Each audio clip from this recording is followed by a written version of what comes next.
Hi everyone, welcome back to my YouTube channel. आप देख रहे हैं हमारा चैनल पेपर हैकर। तो आज का जो टॉपिक रहने वाला है वो बीएससी थर्ड ईयर वालों के लिए फिजियोलॉजी फर्स्ट पेपर है। हमारा ये पेपर अभी आपका केमिस्ट्री, फिजिक्स, मैथ ये सभी आपके क्लासेस रोज़ाना होती हैं। जूलॉजी का जो नया बैच ये स्टार्ट हुआ है। तो आज का जो हमारा टॉपिक है, आज के टॉपिक की हमारे चैनल के माध्यम से आपको दिया जा रहा है। जो टॉपिक है उसके बारे में एक्सप्लेन किया जा रहा है। फील पाँव रोग, इसको एलिफेंटाइसिस भी कहते हैं। देखा होगा जनरली आपने, कुछ लोगों के जो पैर होते हैं बहुत मोटे हो जाते हैं, बहुत ज़्यादा यानी अनलिमिटेड मोटा पैर होता है। तो इसको हाथी पाँव रोग भी बोला जाता है। एलिफेंटाइसिस के नाम से भी इस बीमारी को जाना जाता है। फील पाँव रोग जो होता है, लगातार ये निमेटोड जो होता है, निमेटोड है आपका, कुछ इस तरह की कुछ स्पीसीज जो होती हैं उनके कारण ये होता है। तो हम देखते हैं आज का जो हमारा टॉपिक है वो है फील पाँव रोग। ठीक है, फील पाँव जिसको इंग्लिश में एलिफेंटाइसिस के नाम से भी जाना जाता है।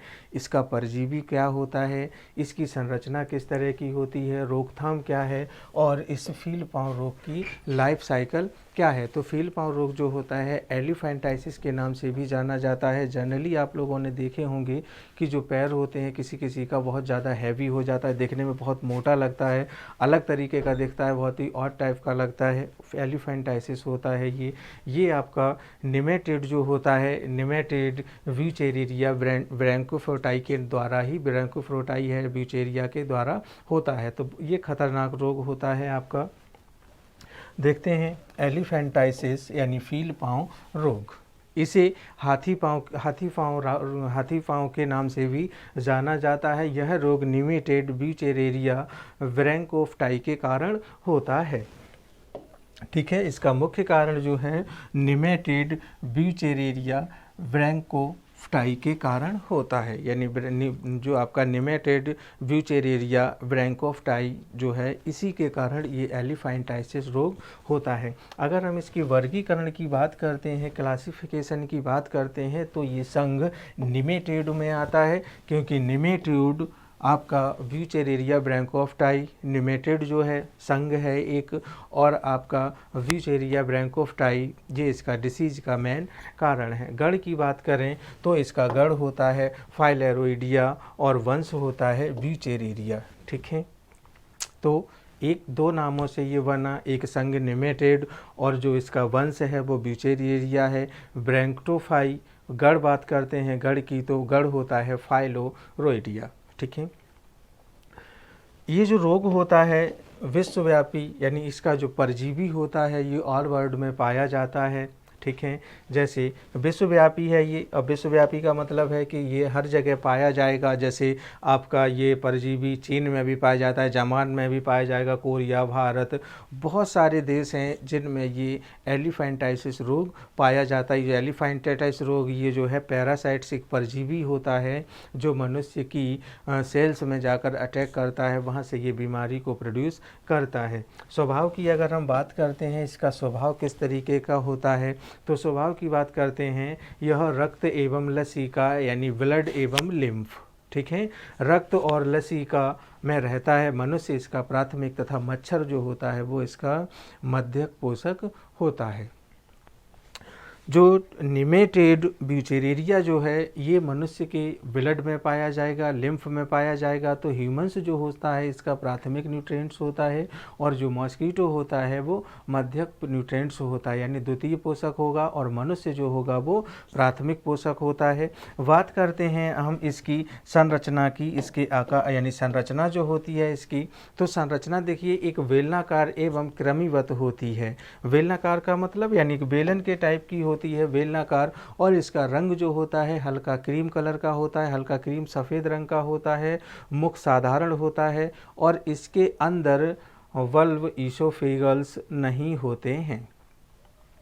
तो देखते हैं जो दिया हुआ है, देखिए आपको देखने को मिल रहा है ना, यहाँ से देखिए, देखा होगा आपने बारिश के दिनों में केचुआ देखा होगा आपने, ठीक है, सेम स्ट्रक्चर उसी तरह की होती है। ठीक है, यहाँ पे देखिए इसके एंड पे टर्मिनल न्यूक्लियाई माइक्रोफिलेज ऑफ वीएन माइलाई पाए जाते हैं, सबसे अपर साइड में और लोअर साइड में, और अपर साइड में आपके ये देखिए दिख रहे हैं आपको, ये आउटर साइड है, ये सैलिलिक स्पेस है आपका, ये बाहर की जो अंदर की जो झुकी हुई साइड है इसको सीथ बोलते हैं, और आउटर साइड है इसकी बॉडी न्यूक्लियाई के नाम से इसको जाना जाता है।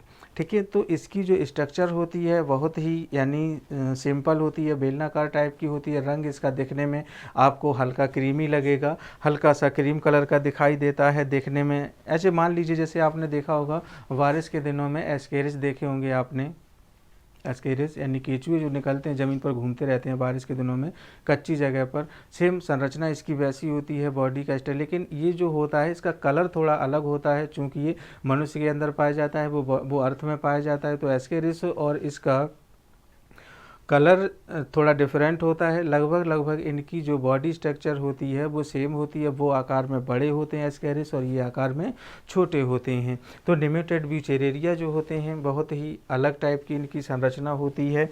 अब हम देखिए यहाँ पे इनकी अगर हम बात करते हैं कि ये अपने साइकिल को पूरा कैसे करते हैं लाइफ साइकिल के लिए, तो देखिए लाइफ साइकिल जो होता है फर्स्ट इसका जो पोषक होता है वो कौन होता है, मनुष्य होता है। ठीक है, और जो मध्यक पोषक होता है वो मच्छर होता है। अब देखिए जैसे अभी मान लीजिए समर सीजन चल रहा है, गर्मियों का ऋतु चल रहा है, तो देखा होगा बहुत सारे मॉस्किटोज़ आपके आसपास रह रहे होते हैं। शाम के टाइम देखिए बहुत सारे मच्छर होते हैं, वो निकल कर आ जाते हैं, और वो मच्छर क्या करते हैं, काटना स्टार्ट करते हैं। तो मच्छरों से बहुत सारी बीमारियां पैदा हो जाती हैं। बहुत सारी जो आपकी मादा क्यूलेक्स हैं, एनाफिलीज है, आपकी टाइफी है, तो बहुत सारी ऐसी कुछ जो बीमारियां होती हैं मच्छरों से ही पैदा होती हैं। बुखार जितने तरीके के होते हैं लगभग वो मच्छरों से ही पैदा होते हैं। तो ये जो रोग होते हैं ज़्यादातर ये मच्छरों के काटने से होते हैं। मलेरिया है आपका, टाइफाइड है, और भी बहुत सारी एक्स्ट्रैक्ट रोग हैं जो मनुष्य के में मच्छरों के द्वारा उत्पन्न होते हैं। तो जो इसका मध्यक जो पोषक होता है वो मच्छर होता है, और प्राथमिक पोषक जो होता है वो मच्छर होता है। अब देखिए यहाँ पे कुछ स्टेजेस दी हुई हैं, जैसे मान लीजिए ये ह्यूमन है, ठीक है, ठीक, और ये भी एक ह्यूमन है, ठीक है। अब देखिए यहाँ पे जो दिया हुआ है ये एक मॉस्कीटो स्टेज है, ठीक है, क्या है, मॉस्कीटो स्टेज। अब ये मॉस्कीटो क्या करेगा, जब ये मॉस्कीटो मान लीजिए ये मॉस्कीटो माइक्रोफिलारियल और आपका थर्ड इनफ्लेक्टिव लार्वा जो होता है इसका, वो बॉडी में पहुंचता कैसे है। मान लीजिए मच्छर ने मनुष्य को काटा, ठीक है, ये मच्छर है, ठीक है, और इसने क्या किया, मनुष्य को कट किया, यानी मनुष्य को इसने क्या किया, काट लिया, ठीक है। दोनों तरफ देखिए ये मच्छर है, मनुष्य को काट रहा है, ठीक है। जब ये मनुष्य मच्छर को काटेगा, मच्छर जो है मनुष्य को काटेगा, ह्यूमन बॉडी में ये पहुंचेगा, मच्छर का जो डंक है वो पहुंचेगा, तो इसकी कुछ स्टेज बनेंगी। स्टेज मतलब जब ये पहली स्टेज में होगा, जब ये मनुष्य को बाइट करेगा, काटेगा मच्छर, तो एक लार्वा टाइप की बॉडी में कुछ स्टेज बनेंगी, कुछ लार्वा होंगे, कुछ माइक्रोफिलरीज बनेंगे, और बनने से धीरे धीरे क्या होगा, एक स्टेज बन करके तैयार होगी, ठीक है, मॉस्कीटो स्टेज, ठीक है। तो जो मॉस्कीटो स्टेज होगी, मॉस्कीटो स्टेज ये क्या करेगा, धीरे धीरे अपनी पोजीशन में, यानी थर्ड स्टेज इनफ्लेक्टिव लार्वा जो होगी आपकी, माइक्रोफिलाई लार्वा जो होगी, और इसको जेंटिलिया बोलेंगे। तो इस तरह से ये बॉडी में धीरे धीरे क्या करता है, धीरे धीरे अपनी स्पीसीज को बढ़ाता रहता है। जैसे जैसे हमारी बॉडी में इसकी संख्या बढ़ती जाती है वैसे वैसे ये बहुत ज़्यादा यानी बहुत ज़्यादा अपनी संख्या को बढ़ाता रहता है। तो इस तरह से ये जो एलिफेंटाइसिस है, अब एलिफेंटाइसिस, अब इस मच्छर के काटने से मान लीजिए ये समस्या पैदा हुई, ठीक ठीक है।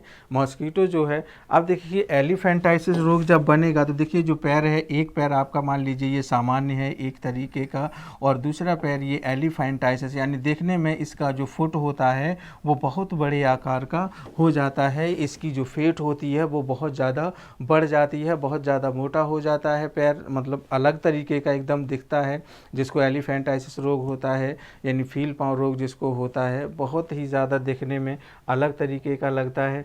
ठीक है, ये मनुष्य है, ठीक है, ये इसके नॉर्मल है। जब इसको एलिफेंटाइसिस रोग हो जाता है तो एलिफेंटाइसिस रोग में इसकी लेग जो होती हैं वो डिफरेंट, एक लेग जो होती है वो थिन रह जाती है और दूसरी बहुत ही फेट टाइप यानी बहुत ही मोटी हो जाती है। तो एलिफेंटाइसिस रोग जो होता है, जिस मनुष्य को अटैक कर जाएगा, ये किसी के ब्लड में अटैक करता है, डायरेक्ट ही जा करके पैर को ये इफ़ेक्ट करता है, पैर पे ही ये फील पाँव रोग होता है, हाथी पाँव रोग जिसको बोलते हैं, एलिफेंटाइसिस रोग बोलते हैं। बहुत ही देखने में बहुत मोटा टाइप का लगता है, दूसरे पैर से कंपैरिजन करेंगे तो एकदम अलग होगा, पूरा पैर ही एकदम मोटा हो जाता है। तो जो ये स्ट्रक्चर होती है एलिफेंटाइसिस की, बहुत अलग तरीके से ये हमारे लेग को इफ़ेक्टिव करता है। अगर लाइफ साइकिल की जो बात है, इसकी स्ट्रक्चर आपको दिखाई थी, स्ट्रक्चर के बाद में मनुष्य का लसिका ग्रंथियों में कृमि निषेचन करते हैं, मादा अंड निषेचन के स्थान पर सूक्ष्म माइक्रोफिलरी को जन्म देती है। ठीक है, जो इसकी मादा होती है वो क्या करती है, माइक्रोफिलरी को जन्म देगी, और ये जो माइक्रोफिलरी होते हैं ये आवरण से ढके हुए होते हैं, जिनका साइज लगभग 0.25 mm तक होता है। मनुष्य में इनका परिवर्तन नहीं होता है, ये ब्लड में मूवमेंट करते रहते हैं। ठीक है, जब ये ब्लड में मूवमेंट करते रहते हैं, मूवमेंट करते करते कि इनकी कंडीशन ये बनती है कि बहुत ज़्यादा मात्रा में ग्रो कर जाते हैं और ये एलिफेंटाइसिस रोग के मेन कॉजेस बन जाते हैं। अगर मान लीजिए जो वयस्क मच्छर होता है, जो अडल्ट मॉस्किटो होगा, वो क्या करता है, अडल्ट मच्छर जो क्यूलेक्स कहें या एडीज़ कहें, ठीक है, क्यूलेक्स या एडीज़ मनुष्य को काटती है, यानी जो वयस्क मादा मच्छर होती है, जितनी भी ज़्यादा प्रजातियां होती हैं मादा, क्योंकि इनमें जो अंड होते हैं, तो मादा क्यूलेक्स या फिर एडीज़ जो मादा मच्छर होती है वो काटती है, तब माइक्रोफिलरी रक्त के साथ आमाशय में पहुँच जाएगा। ठीक है, जो माइक्रोफिलरी होते हैं वो कहाँ पहुँचेंगे, जो माइक्रोफिलरी होते हैं वो रक्त के साथ आमाशय में पहुँचते हैं और इनका बाहरी आवरण नष्ट हो जाता है। जब ये आमाशय में पहुँचे और पहुँचने के बाद में इनके ऊपर जो आवरण लगा होता है वो क्या होता है, नष्ट हो जाता है, तथा मच्छर की पेशियाँ हैं वो मनुष्य में पहुंच जाती हैं। 10 दिनों में 2 बार म्यूटेशन करके ये 1.5 mm तक आकार बढ़ा लेता है। अब जैसे ही ये लगभग 10 या 12 दिन का जो समय लगेगा, इसका आकार 1.5 mm तक बढ़ जाता है। धीरे धीरे जब बढ़ता रहता है और जुवेनाइल मच्छर के मनुष्य को, जब जुवेनाइल मच्छर जो होता है वो मनुष्य को काटता है, तब रक्त में पहुंच जाता है। लसिका में अनेक म्यूटेटिंग के बाद में बहुत सारी इसमें मोल्टिंग होती हैं, मोल्टिंग के बाद में वयस्क बन जाता है। बहुत सारी इसमें मोल्टिंग होंगी काटने के बाद में, और मोल्टिंग होते होते होते होते कंडीशन ये फील पाँव एलिफेंटाइसिस डिसीज को ये जन्म देता है। अगर इसके रोगजनकता की बात करें, रोगजनकता इसकी देखिए, तो रोगजनकता नहीं, इसके लक्षण प्रारंभ में आपको देखने को मिलेगा कि फाइलेरिया बुखार आता है। ठीक है, जिसको एलिफेंटाइटिस डिसीज होगी उसको प्रारंभ में क्या होगा, फाइलेरिया बुखार आएगा, और ज़्यादा संख्या परजीवी बढ़ जाने पर लिम्फ का जो फ्लो होता है वो रुक जाता है, क्योंकि ये ब्लड से लिम्फ में आता है, और जब इनकी पैरासाइट्स की संख्या ज़्यादा बढ़ जाएगी, बढ़ते बढ़ते क्या होगा, जो लिम्फ का मूवमेंट होता है, लसिका का जो फ्लो होता है वो रुक जाता है। ठीक है, हार्ट अटैक कब आता है, जब ब्लड सर्कुलेशन रुक जाता है, ब्लड सर्कुलेशन की गति बहुत धीमी हो जाती है, एट लास्ट मृत्यु होती है, तो ब्लड सर्कुलेशन बिल्कुल बंद हो जाता है। तो इसी तरह से जो लिम्फ होता है, इसका फ्लो होता है, मूवमेंट जो होता है बहुत ही धीरे हो जाता है, जिस कारण से हाथ पैर, वृषण कोश तथा स्तन आदि फूल जाते हैं। ठीक है, ये अटैक करता है, पैर पे भी करेगा, वृषण कोश पे भी करता है, तो डिफरेंट जगह पर ये अटैक करता है। और जब लिम्फ रुकने लगता है, लिम्फ एक जगह, लिम्फ की जो मूवमेंट होगी वो धीरे धीरे रुक जाएगी। रुकते रुकते क्या होगी, वो ही जगह, यानी चाहे पैर पे अटैक करेगा तो पैर मोटा होना, यानी जिस जगह पे अटैक करेगा, ज़्यादातर पैर पे अटैक करता है तो वो फूलने लगता है। जैसे मान लीजिए कहीं आपको चोट लग जाती है और चोट लगने के बाद में उस जगह में स्वेलिंग स्टार्ट हो जाती है।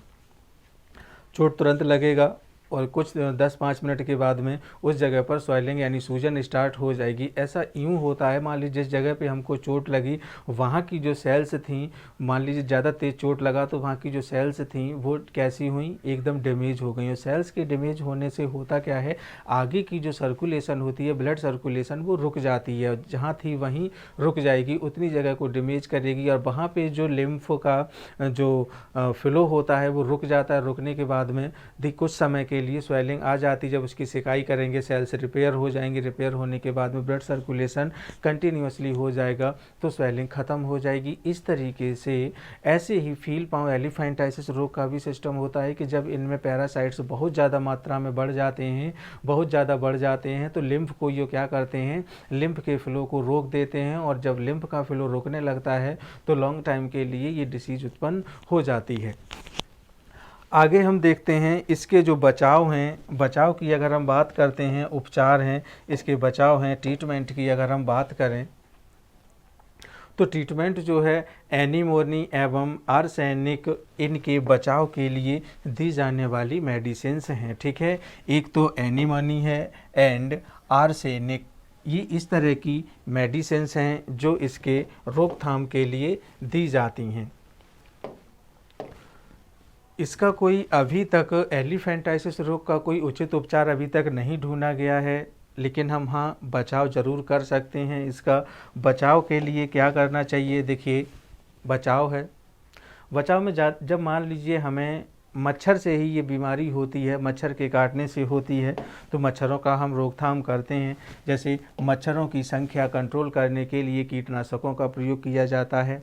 ठीक है, मच्छरदानी का प्रयोग रात में सोते समय करना चाहिए। मॉस्कीटो रेपेलेंट्स का प्रयोग भी करना चाहिए। अपने घर के आसपास साफ़ सुथरा वातावरण रखें जिससे कि मच्छर पैदा ना हो सकें। तो मच्छर जो है, जब हमें पता है कि ये जो बीमारी है एलिफेंटाइसिस, ये मच्छर के काटने से होती है, प्रिवेंशंस ज़रूरी हैं। इसके प्रिवेंशंस जितना हम कर लेंगे उतना ही हम डिसीज़ से दूर रहेंगे। जैसे मान लीजिए ये जो एलिफेंटाइसिस है, ये मच्छर काटता है, आपका क्यूलेक्स है या एडीज मच्छर जो एनाफिलीज मच्छर होती है काटेगी आपका। ठीक है, जुवेनिल है, ये मच्छर काटेगा आपको तो ये बीमारी पैदा हो जाएगी। अब वहाँ कोई ऐसा मच्छर, कोई हमारे पास आइडेंटिटी नहीं होती कि ये मच्छर काटेगा तो हमें बुखार आएगा, ये मच्छर काटेगा तो हमें एलिफेंटाइसिस होगा, ये मच्छर काटेगा तो हमें टाइफाइड बुखार बनेगा, मलेरिया बनेगा। लेकिन वो काट के चला गया, अब वो कौन सी बीमारी का मच्छर था ये तो जब आपको बीमारी होगी तब पता पड़ेगा। तो ज़्यादातर हमें करना चाहिए कि मॉस्कीटो से बचकर रहना चाहिए, आसपास के वातावरण को शुद्ध रखें, सोते समय मॉस्कीटो नेट का यूज करें और भी जितने इंसेक्टिसाइड्स जो पीट्स होते हैं उनका छिड़काव करना चाहिए। लगातार हमें मच्छरों से अपने घर के आसपास के वातावरण को भी साफ़ सुथरा रखने चाहिए जिससे कि वहाँ पर मच्छर पैदा ना हो सकें। लगातार हमारे चैनल पर जुड़े रहिए, हम फिर किसी नई वीडियो में उपस्थित होते हैं।